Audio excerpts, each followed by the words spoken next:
atrás, porque la vida... Bueno, estamos al aire, no dio tiempo ni para la música, realmente.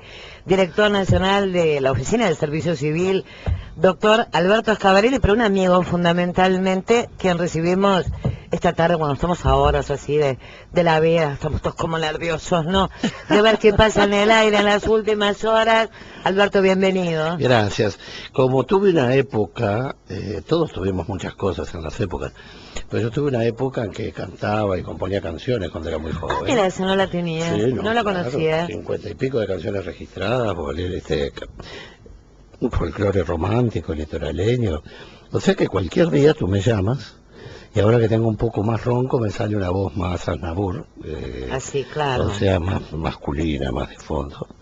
Con lo cual disfruté la enseñanza secundaria maravillosamente, porque salir en televisión en aquellos años era como bajar de un viaje a Marte hoy. Me imagino. No, el Liceo Rodó, había un programa, me acuerdo que era Club de las 11 y yo salía, incluso hasta me quedaba un poco de maquillaje a veces, todas las pastas que te ponían.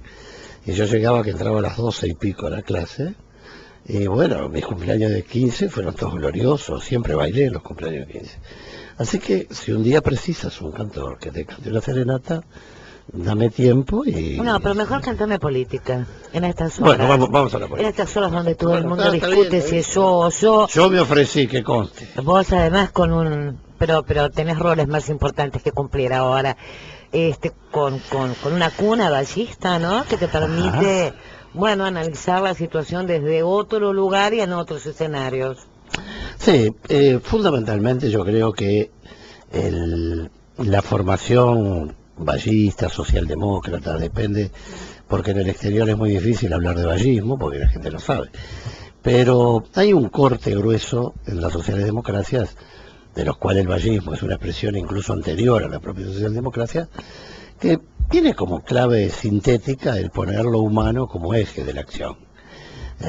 Entonces, no es que los demás sean inhumanos, sino que lo humano no pasa a ser instrumental. Y la solución de los problemas de los países no pasa por poner exigencias sobre lo humano, sino sobre los factores que rodean la gestión humana, ¿no? En todos los matices. Entonces, que tiene una traducción grotesca, pero quizás nunca mejor definida, que aquel viejo dicho, primero que crezca la torta y después la repartimos. La diferencia con un vallismo puro, una socialdemocracia, la frase del viejo Valle, ¿en qué consistía? En que todo vaya en paralelo, porque el viejo dicho que dice en chino que más que regalar pescado hay que enseñar a pescar, es muy lindo, tiene una sabiduría genial, pero nadie aprende de un día para el otro a pescar.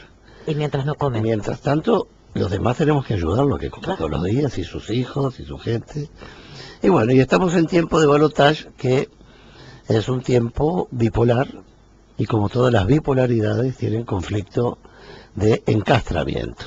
Tiempo de pasiones, tiempo de definiciones. Yo vengo ahora el domingo de lo que fue la presidencia del CLAD, que son los ministerios de gobierno iberoamericanos, en un país africano incluso. Y bueno, estar con los chilenos, estar con los bolivianos, estar con los ecuatorianos, estar con los peruanos, estar con los colombianos, y en esas charlas donde las cosas se dicen y las cosas que pasan.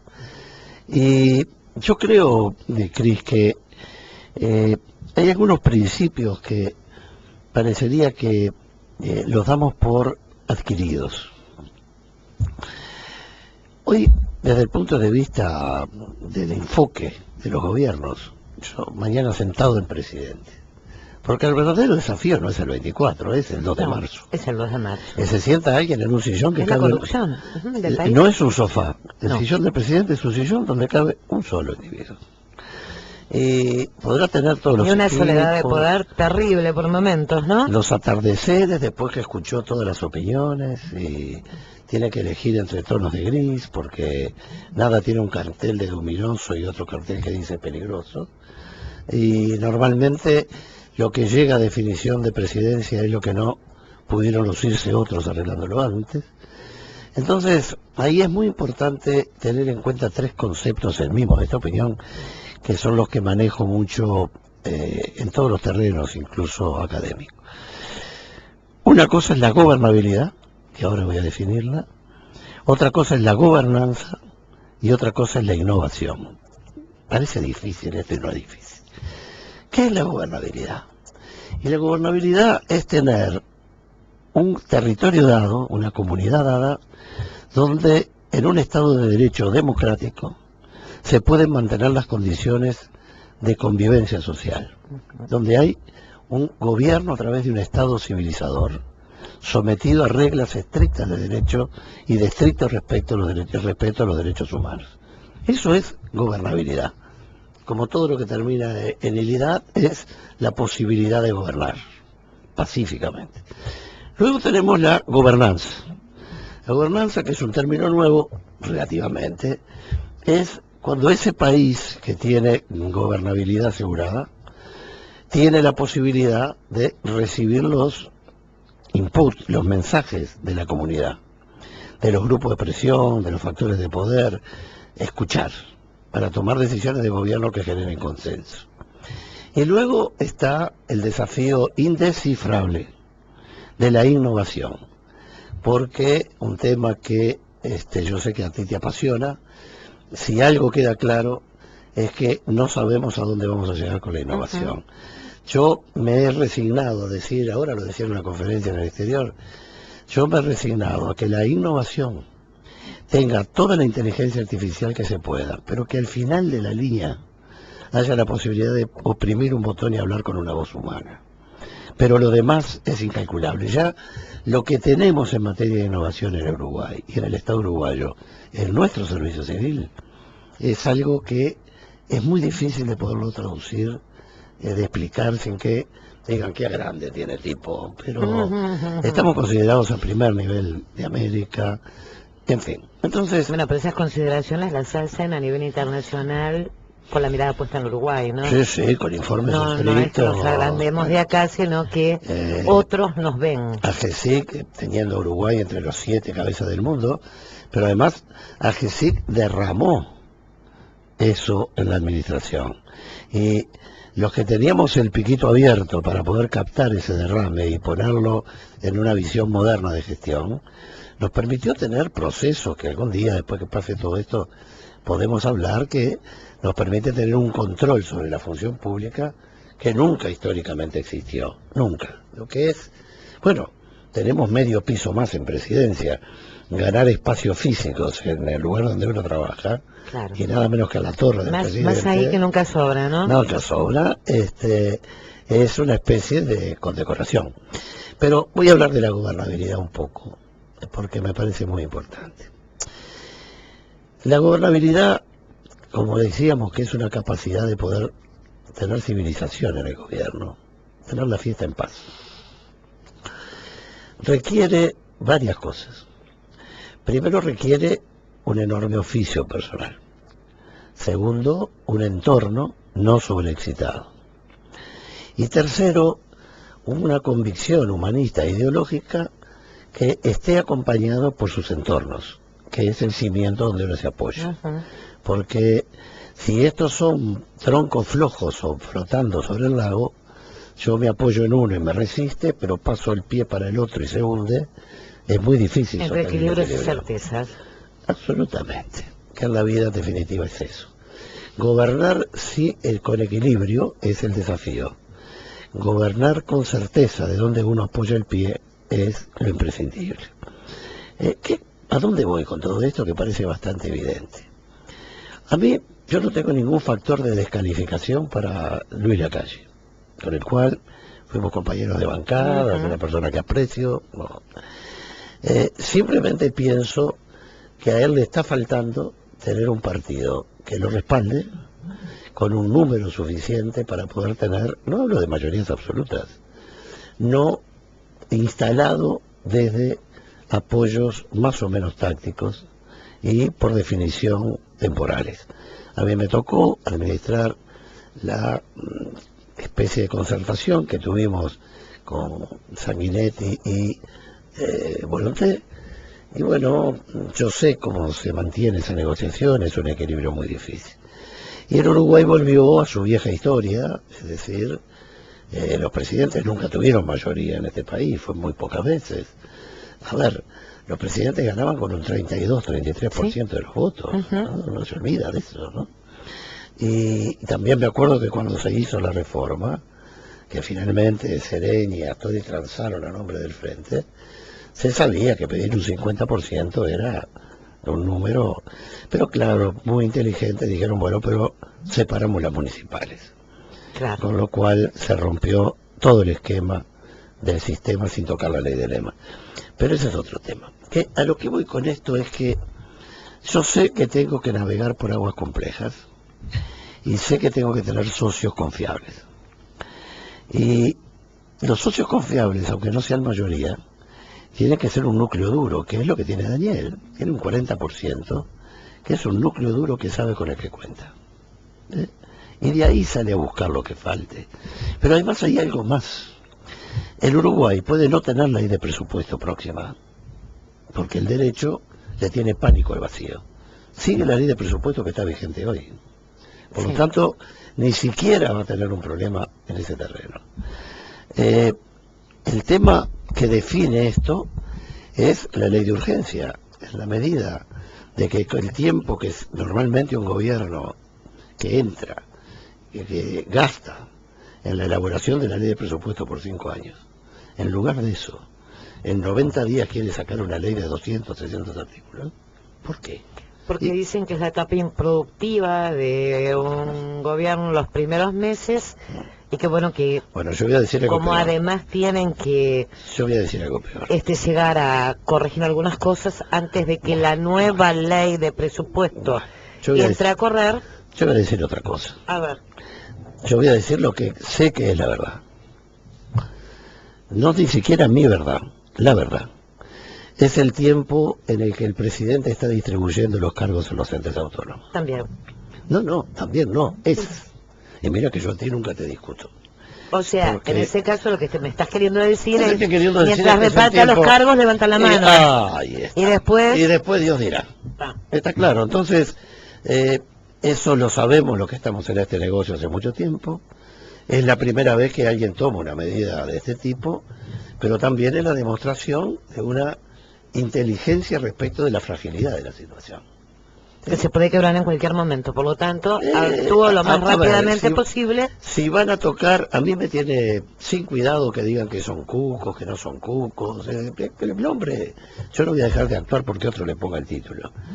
Acá lo que está claro es que si los consejos de salarios pasan a trabajar solamente en los salarios mínimos, y yo integro el Consejo Superior de Salario de lo Público, y cada cual va a tener que salir a remangarse como puede con sus empleadores, esto no va a ser pacífico. Si sos de Montevideo una cosa, si sos del interior otra. Hasta por barrios, y solo salarios mínimos.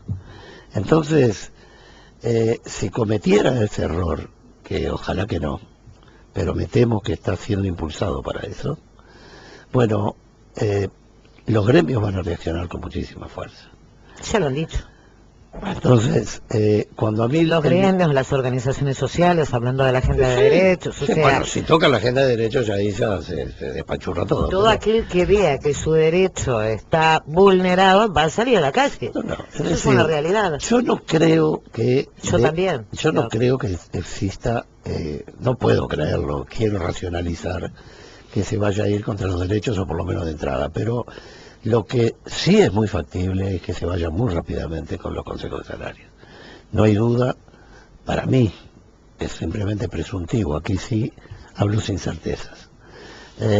Yo creo que esos artículos de la ley van a tener artículos vinculados a todos estos temas de regulación laboral, empresarial, etcétera.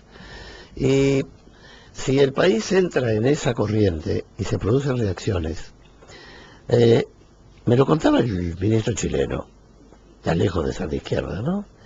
Y el individuo me dice, mira, subimos tantos centavos el pasaje del subte. Los estudiantes reaccionaron y entraron por cientos a ocupar el subte. Y nosotros, en lugar de mandar negociadores, mandamos a los coraceros, la fuerza policial. Y salieron las imágenes de los individuos de 2 metros agarrando de los pies a los muchachos y los muchachos aferrados a los caños, de adentro del subte y los otros muchachos tironeándole del brazo y se nos incendió. Entonces, yo hacía un comentario que Andrés me hizo que me pareció muy importante. Es, bueno, tu contertulio. Vale la pena decir que es el papá de Andrés. Sí, sí. Y que estoy muy orgulloso de que estén compartiendo tu sabiduría. Y lo que me pareció muy claro es que una agitación moviliza 10, 20, 30, 50.000 personas. No moviliza 4 millones de personas. Es decir, está claro que perforaste una membrana y de esa membrana estalló. Entonces, él me decía, y vamos a reformar la Constitución. Sí, pero no tenemos interlocutores. Capaz que lo de la reforma de la Constitución es bueno, pero si esto acalma lo que está mal, y la educación que endeuda a la gente, la privatización de todos los servicios. Algún dato más, porque sé que después se me va el tiempo y sufro, me voy 10 sufriendo. 10 minutos nos van quedando, mira. 10 minutos nos van quedando. Bueno, pues yo sufro mucho con esto. Yo sufro más que vos todos los días. Yo sufro más que vos todos los días. Sí, Odio el reloj cuando entro acá adentro. Yo sé, pero cada cual llora por sus lágrimas, ¿no? Pero no, también lloraría por las tuyas. O las de todos. Yo lloraría por las tuyas. Pero no en materia de tiempo, claro. Bueno, para no ponernos poéticos, yo estoy en relación directa con la OCDE. Estoy en relación directa con Gurría, que es un amigo personal, con el que cuando yo presidía OEA y Naciones Unidas, él era canciller de México, un individuo casi intangible hoy, porque la OCDE es el organismo más poderoso del mundo. Y bueno, los datos que estamos teniendo de hace una semana, de 15 días, 20 días que tuve con él, es que el comercio mundial con relación al Producto Bruto Mundial va a bajar a menos de la mitad para el 2019. La guerra arancelaria entre China y Estados Unidos ha hecho que China se paralice y no hace pedidos. Al no hacer pedidos, está comprando comida, pero también le baja su capacidad de compra interna, pero al mismo tiempo no compra ni combustibles en cantidad suficiente, ni metales. Entre los metales que no compra, en esos volúmenes bajará un 40% la demanda de cobre. Es mucho. El 40% de la demanda de cobre tiene un 10% que va al ejército, a las Fuerzas Armadas chilenas, con destino propio. Las Fuerzas Armadas chilenas tienen agencias de seguro, es una empresa comercial más. En fin, el caldo de cultivo es complejo y no tiene nada que ver, y tiene que ver con nosotros. En el mundo hoy, alguien va a colocar 100 euros a Alemania, me contaba él, y compra un bono del tesoro, por llamarle como modo, de 100 euros. Y cuando lo va a cobrar, le dan 90, no le dan 110. La liquidez de dinero es tan enorme en el mundo, porque todos los problemas de los bancos centrales se taparon con emisión, tanto en Europa como en Estados Unidos. Sí, que en vez de ganar tienes que perder menos. Entonces, claro, pensando que los bancos iban a derramar eso, la sociedad, todo lo demás, y por eso la situación desesperada de Trump, que quiere que el Fondo de la Reserva Federal baje a cero la tasa, porque nosotros están en menos cero. ¿Qué quiere decir esto? Quiere decir que hay una masa de liquidez de capitales que están buscando qué hacer. Si Uruguay logra tener un clima de paz y de equilibrio, vamos a captar muchísimo de ese dinero, muchísimo de esas inversiones. A ver, veamos lo que para mí es la obra política más importante de los últimos decenios en la historia regional, lo de UPM. Bien, UPM, que no es una empresa de beneficencia, pone sus condiciones. Entre las condiciones hay algo sagrado para los uruguayos, como son los derechos laborales. Bueno, algún político de primer nivel dijo, quiero ver cómo va Salo Vázquez para firmar esto. A ver cómo se agarra el bolígrafo. Y Vázquez hizo mucho más que eso. Allí, con Ernesto Murro y el equipo, hicieron un pequeño ministerio de trabajo pegado a la planta, donde están los centros de negociación, la estación de bomberos puesta al lado para salvaguardar los derechos y evitar los conflictos antes de que lleguen hasta Montevideo en caravana. Eso le sirvió al PCNT y le sirvió al empleador. Y eso es el talento de lo que Uruguay puede darle al mundo como ejemplo. Y es con lo que yo me lleno la boca. Yo hoy estoy conduciendo, hasta ahora que entregué el mandato, pues se me acabó el periodo, pero agarré otro puesto, Uruguay, ¿no? Yo en el CLAT. Estoy yendo a la OCDE por todo lo que no tiene que ver con macroeconomía.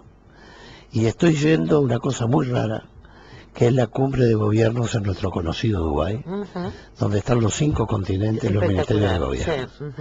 Y un día llego, me habían anunciado que estaban las mesas de los 5 continentes, en esos lugares llenos de pompa y cuando veo la de oro que te puede llegar a cegar si no estás muy bien parado, ¿no? Si brilla, es oro. Es oro. Es oro. Es una regla sencilla. Y llego y me encuentro en el puesto que decía presidente, me llevan para ahí y abajo decía Schiaparelli, no decía ni Uruguay, no decía CLAT. Entonces, esos lugares que uno tiene que darse un baño de humildad porque es todo prestado eso, ¿eh? Si uno se lo cree está equivocado. Está todo prestado, pero también está todo para hacer. Ahí está. Pero, ¿qué permite eso? Bueno, permite que de pronto de ahí haya tenido que ir a Palestina, al ojo del mundo y el conflicto, ¿verdad? Lo que quiero decir es que lo que llevamos visto es que la necesidad es la gobernabilidad. Y yo decía en Colombia hace pocas semanas, y ya voy redondeando, nosotros dimos por bueno que la gobernabilidad ya estaba asegurada. Y dijimos, ya está, ahora vamos a pasar a la gobernanza, y de la gobernanza vamos a la innovación, y de ahí a la vida eterna. Y yo les puse el ejemplo de Uruguay. País más pacífico que Uruguay no existe en el universo. Difícilmente encuentres muchos, los contás con los dedos de la mano. Y sin embargo, el plan 7 zonas originalmente, el mirador de ahora, ¿qué hizo Leal? ¿Qué hizo Bonomi? ¿Cómo trabajaron? Fueron y tiraron abajo con orden judicial casas que eran verdaderas fortalezas y utilizaron el plan romano de hacer los bulevares para que se civilizara esa zona. Estamos teniendo que llevar civilización a ¿No nos damos urbanas. cuenta? No se da cuenta la gente que vive ahí. A ver, empezamos con Mario Vergara, discutiendo las dos realidades de país que presenta el grupo de la que se POU y su coalición multicolor, y el grupo de Daniel Martínez. Seguimos con Cristina Lustenberg, hablando de los números sociales y de la salud que presenta Luis Lacalle Pou y su coalición multicolor, y Daniel Martínez. Entonces, ¿cómo nos está pasando esto de vivir en dos países en el aire, en una campaña política? Hay una historia que está escrita, nos convencieron con imágenes, somos producto de qué, porque vuelvo a lo mismo, y está César acá, para mí, periodista, esta campaña ha sido muy rara. Sí, quedó rara fundamentalmente porque todos los indicadores internacionales, incluso aquellos que no son generosos como las calificadoras de riesgo, quizás el símbolo más crítico fue cuando, en una situación inexplicable que solo puede verse a los nervios del momento, se quiso decir que la calificadora de riesgo nos trataba bien porque alguien le había pedido, ¿no? Para mí fue intencional, que es lo mismo que suicidarte, porque a ver, la calificadora, me refiero a la calificadora de riesgo, si la calificadora de riesgo, que es la que le dice a los bomberos de Utah dónde colocar los fondos de pensión, actúa porque alguien le pide, y mira que yo, después de la crisis del 2012, la calificadora de riesgo la tengo en la mira, obviamente, con cuidado. Obviamente. Pero lo que está claro que no le hacen mandados a un sector político, eso queda, porque se mueren de hambre los 2 días. Bueno, imagínate cómo la deben haber sufrido cuando una posible candidata a ministra de Economía uruguaya las aclaraciones de la oposición dijo, me están aguantando. Por eso ¿Cómo digo, se sintieron sus inversores frente a todo esto? Por eso digo que hay cosas que sí tornan la campaña en cosas que no son. También hay un detalle importante. Daniel Martínez se vio obligado en todo momento a explicar la gestión de gobierno de los años pasados, lo cual le restó espacio para decir su sueño de los años que vienen. Mientras que el otro candidato no tiene pasado, el pasado complicado lo tiene remoto, y por lo tanto se puede dedicar a interpelar y de vez en cuando decir que tiene alguna idea por allí, que por supuesto la tiene, un político profesional, con equipo detrás. Y quizás hubo un punto en que debiéramos haber quedado la gente de gobierno hablando de gobierno y el candidato hablando de Como gobierno. debe ser, ¿no? Pero ese La desdoblamiento... fuerza política también puede haber defendido al gobierno, Eso, mientras tanto bueno, quedaba eso- libre el candidato Y para... eso confundió a la gente porque terminó en juicios de opinión cuando el país... Mira, rápidamente te digo, yo en el CLAT, las sesiones comienzan con una placa proyectada por el experto de turno que pone los países en orden con los niveles de cumplimiento. Y yo la hice sacar, porque me daba vergüenza ajena ver que estábamos siempre a la cabeza y que estaban abajo los que Pero estaban tan lindo peleando. ser el carro del Chaná y ganar siempre. Es que, Maracaná. ¿sabes cuál es el tema, Cris? Que vos tenías sentado ahí al ministro del país que se te ocurra de Centroamérica, que estaba peleando contra la mortalidad infantil, contra darle de comer todos los Bueno, días a pero su gente. acá luchamos contra todo eso y luchamos con mucho esfuerzo y con Está bien, mucha pero inteligencia también, ¿no? Lo que quiero decirte con esto es que la distancia que tiene Uruguay respecto a todo eso. Cuando ya estaba en la OEA tenía que darle para ayudar. Aquí lo único que hago es revolcarlo contra el piso porque no tengo cómo ayudarlo. Entonces, a mí no me gusta la gente quebrada. Sobre todo No, a cuando nadie. está luchando. Mira la Argentina cómo está. Sobre todo cuando está luchando. Entonces, vamos en concreto que en este caso, ¿por qué estamos apoyando a Martínez?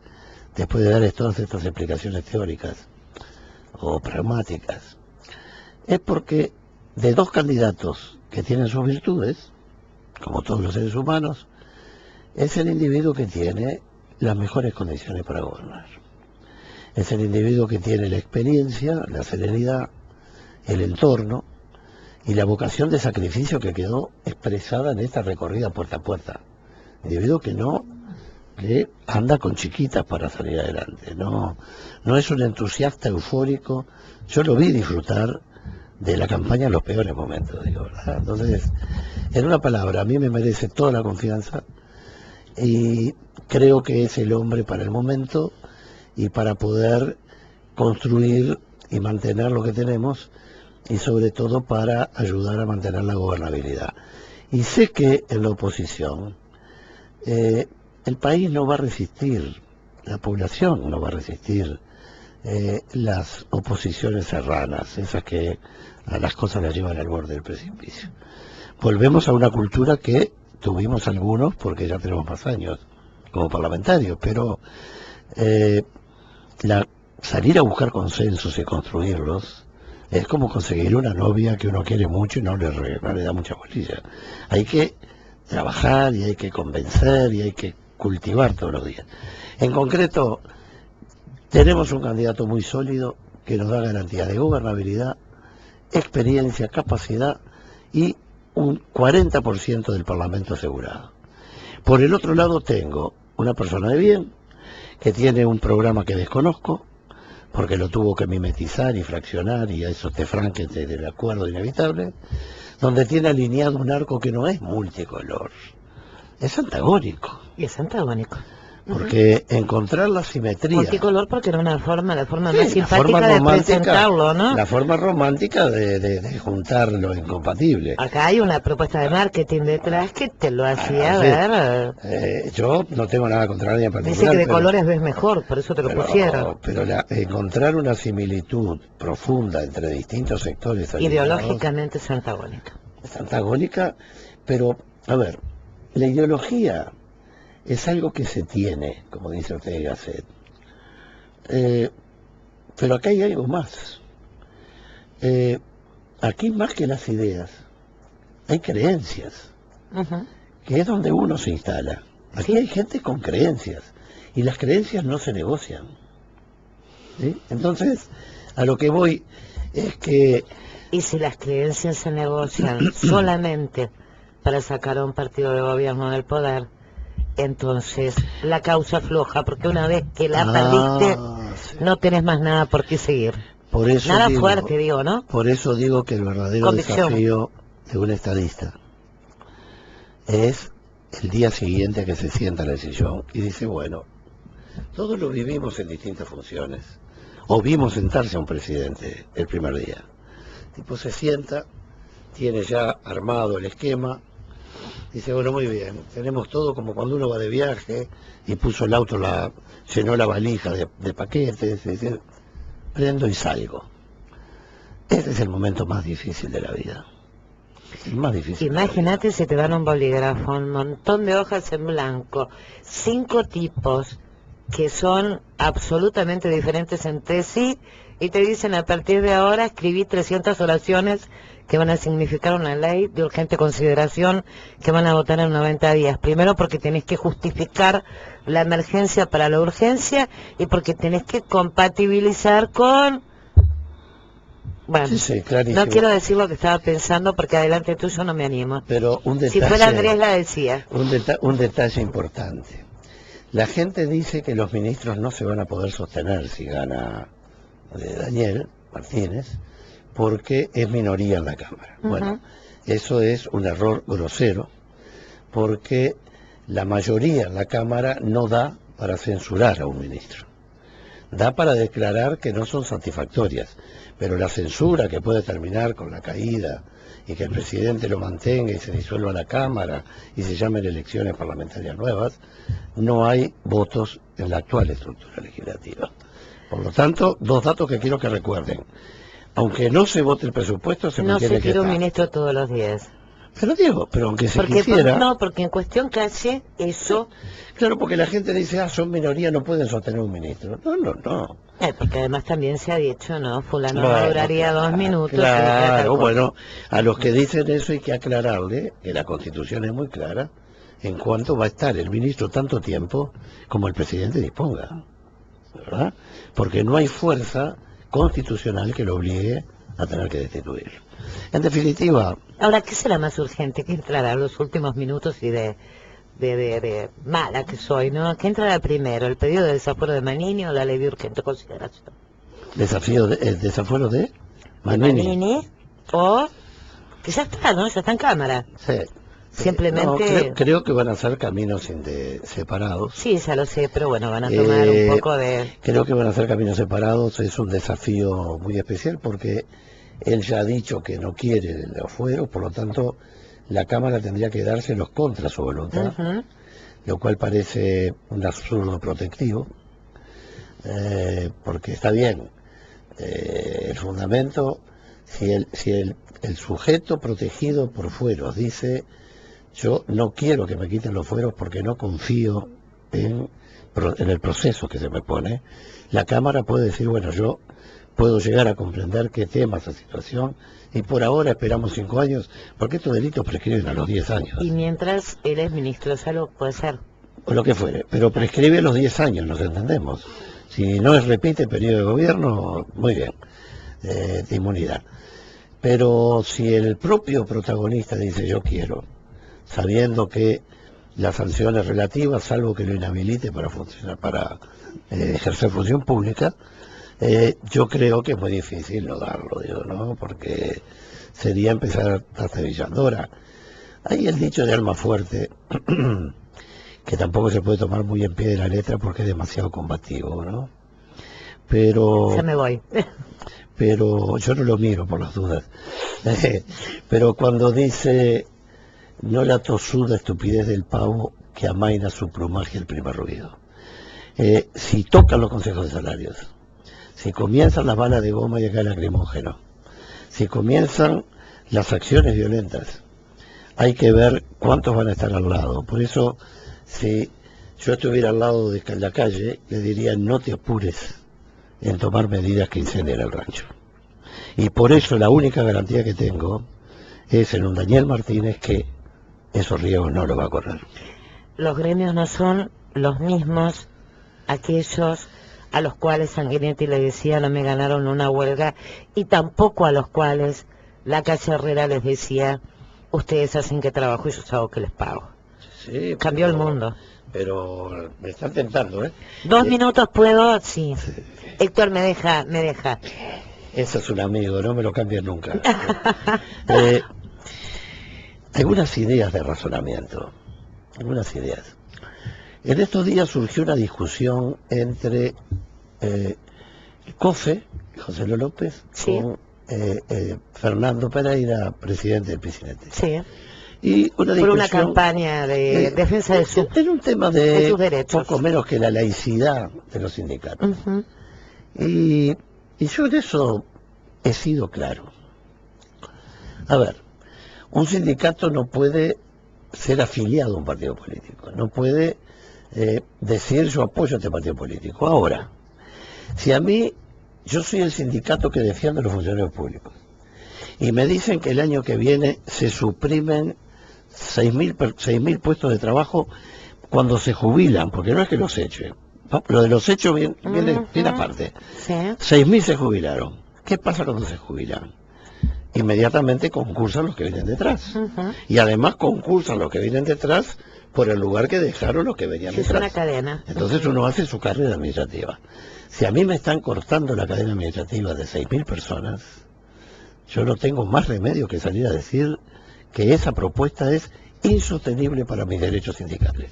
Es Y lógica. si hay un partido que lo dice, hay que decirlo. En Estados Unidos, las campañas políticas, los sindicatos ponen dinero para que defiendan sus derechos. El lobby. Entonces, sí, pero transparente, con Bien, registros, sí. recibos, no hay nada por abajo de la iglesia. Obvio, son tus derechos. Entonces, a mí lo que me parece es que no hay margen, lo hablé con ellos además,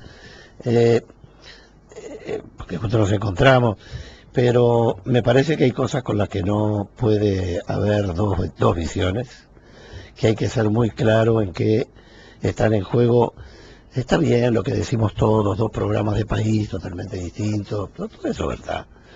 El tema es la sostenibilidad de las visiones y los intereses que están empujando a cada candidato y lo que le van a exigir que de algún modo cumpla. Y eso necesariamente va a llevar a tocar algunas situaciones que van a incendiar la pradera. Me dicen, eso es el cuco, es asustar.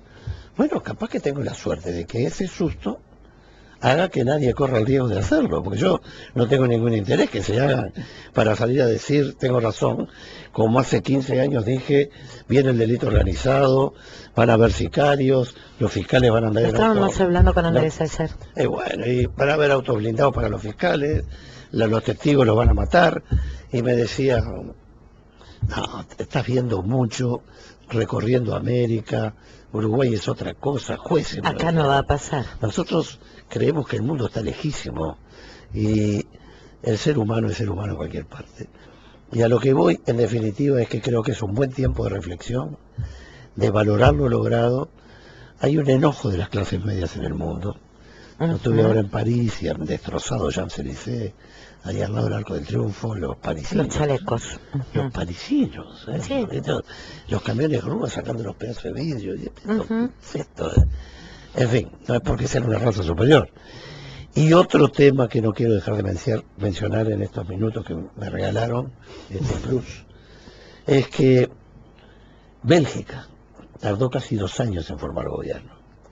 La Alemania de Merkel tardó más de un año en formar gobierno. Y no hablo de Es España. inestable, ¿no? ¿Eh? Es inestable. Sí, sí, pero no estoy hablando de España, ni de Francia, No, ni de estás Italia. hablando de lugares Estoy hablando de esos países que verdaderamente 2 y 2 da 4 Ujú. y todo institucionalmente barridito. fuertes y prolijos. Ahí va, después que vos no podés pensar que haya una demora de 30 segundos en el metro, ¿no? Y no lograron hacerlo. ¿Y qué sostiene a esos países funcionando? Mis queridos funcionarios públicos. La gente que garantiza que abran todos los días el grifo y salga agua, o levantan la llave y haya luz. Entonces, en definitiva, tenemos que empezar a valorar lo que tenemos.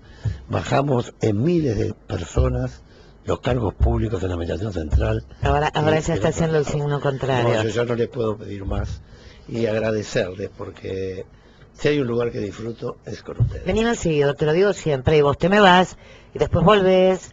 Bueno, Y igual lo porque tengo a Andrés ahora. Si te acercas, si te vas. Y cantó al final, te diste cuenta, ¿no? Gracias a Alberto Escabarelli, director nacional de la Oficina Nacional de Servicio Civil, a César que anda por ahí, que es un gran colega y amigo, que acompañó a Alberto. Héctor, muchísimas gracias por aguantarme y estirarme. Hay flexibilidades que sirven y otras no. Esta fue grata, otras no lo son. Hasta mañana a las 14.